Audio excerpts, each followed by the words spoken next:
की बातों को सरकार दरकिनार कर रही है। 16 तारीख से ही हमारा धरना सचिव स्वास्थ्य के समक्ष चल रहा है।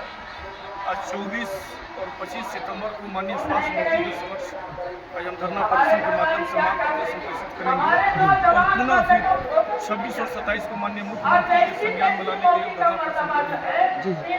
सरकार से हमारी मुख्य मांग यही है, जिससे तमाम संविदा कर्मचारियों का भी मानदेय परीक्षण किया गया, उसमें भेदभाव करते हुए सौतेला व्यवहार करते हुए एएनएम को छोड़ दिया गया है। हम चाहते हैं सरकार से आपके चैनल के माध्यम से उन तक बात पहुँचे, इन लोगों का वेतन परीक्षण किया जाए। हर साल जैसे संविदा कर्मचारी परमानेंट कर्मचारियों का वेतन वृद्धि किया जाता है, इनका भी वेतन वृद्धि का लाभ दिया जाए। 2 दिनों का जो प्राकृतिक अवकाश सरकार देती है उसका लाभ दिया जाए।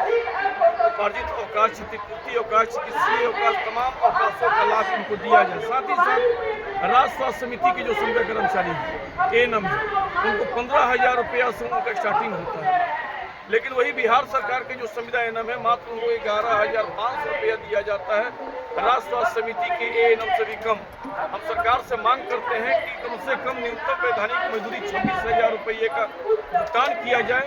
कि 16 तारीख से जो आंदोलन चल रहा है, सरकार का कार्यक्रम चल रहा है सशक्त महिला कार्यक्रम, 17 तारीख से 2 अक्टूबर तक सरकार का काम बाधित हो रहा है। हम जनहित में मांग करते हैं सरकार से कि अविलंब वार्ता कर इनको मांग को पूर्ति किया जाए और इनका आंदोलन समाप्त कराया जाए। सम्मानजनक 26,000 रुपये का भुगतान किया जाए और गृह जिला में पदस्थापन। तत्कालीन स्वास्थ्य मंत्री ने कहा था कि तमाम एएनएम को हम गृह जिला में पदस्थापन करने का काम करेंगे। आज कैमूर से, सीतामढ़ी से, दरभंगा से, मधेपुरा से, विभिन्न बिहार के विभिन्न जिलाओं से आकर के पटना में काम कर रही हैं। इनको 11,500 मिलता है। 11,000 में यहाँ पर 2 रूम का फ्लैट मिल रहा है।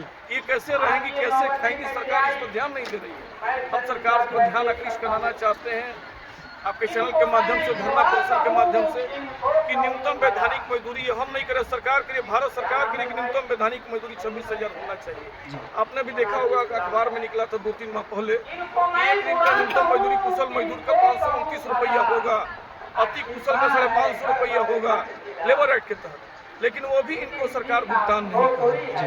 जबकि बिहार सरकार के एक अंग है, संविदा के कर्मचारी हैं और इनका वेतन मानदेय का जो भुगतान होता है ट्रेजरी से भुगतान होता है, लेकिन सरकार अपने ही कर्मचारी के साथ धोखा देकर के मात्र 11,500 पे काम करा रही है।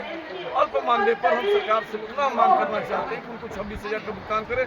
ठेका अनुमूलन अधिनियम 1970 में यह व्यवस्था है कि स्थायी प्रवृत्ति वाले विभाग में ठेका संविदा पर बहाली नहीं करनी है, लेकिन 2009-10 में सरकार ने कही थी कि हम कुछ जब तक हम परमानेंट बहाली नहीं करते हैं तब तक 1 साल 2 साल के लिए हम संविदा पर बहाली करने जा रहे हैं और उनको हम अच्छा मानदेय का भुगतान करें। लेकिन आज स्थिति ये आ गई है कि 2 साल नहीं 3 साल 4 साल से काम कर रही है लोग। ये परीक्षा दे के आई थी राज्य स्वास्थ्य समिति के माध्यम से और इनको अभी बीटीसी बिहार तकनीकी चयन सेवा आयोग के द्वारा पूरा एएनएम के जो परीक्षा लिया गया उनमें ये लोग क्वालिफाइड नहीं कर पाए। एक व्यक्ति से बार-बार एग्जाम लेना ये उचित नहीं है। हम सरकार से मांग करते हैं धरना के माध्यम से कि इन लोगों को जो एग्जाम लिया गया उसी बेस पर तक इन लोगों को बुतलक्षी प्रभाव से नियमित करने का काम किया जाए। और माननीय मंत्री जी से जब वार्ता हुई थी हम लोग को, उन्होंने कहा था कि 10,500 बहाली पुनः हम निकालने का काम कर रहे हैं। अभी बिहार में चुनाव का स्थिति आ गया है, चुनाव होने वाला है, आदर्श आचार संहिता लागू होने वाला है। सरकार कब विज्ञापन निकालेगी? अभी जीएनएम का परीक्षा हुआ, ड्रेसर का परीक्षा हुआ, उनका भी रिजल्ट अभी तक प्रकाशित नहीं हुआ। सरकार क्या परीक्षा लेकर के उनको सिर्फ बैठाना चाहती है?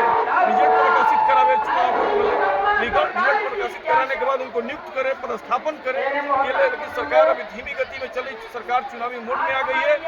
हम यही कहना चाहते हैं कि अविलंब तमाम लोगों का रिजल्ट प्रकाशित करावे, 10,000 बहाली निकाले और इन लोगों को जब 2022 में जब परीक्षा से लिया है तो इसमें परीक्षा लेने की कोई औचित्य नहीं है।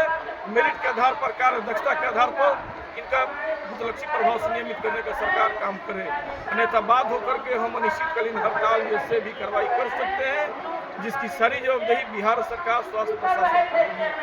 अमित कुमार मिश्रा, सहायक महामंत्री, बिहार चिकित्सा जन स्वास्थ्य कर्मचारी। Thank you.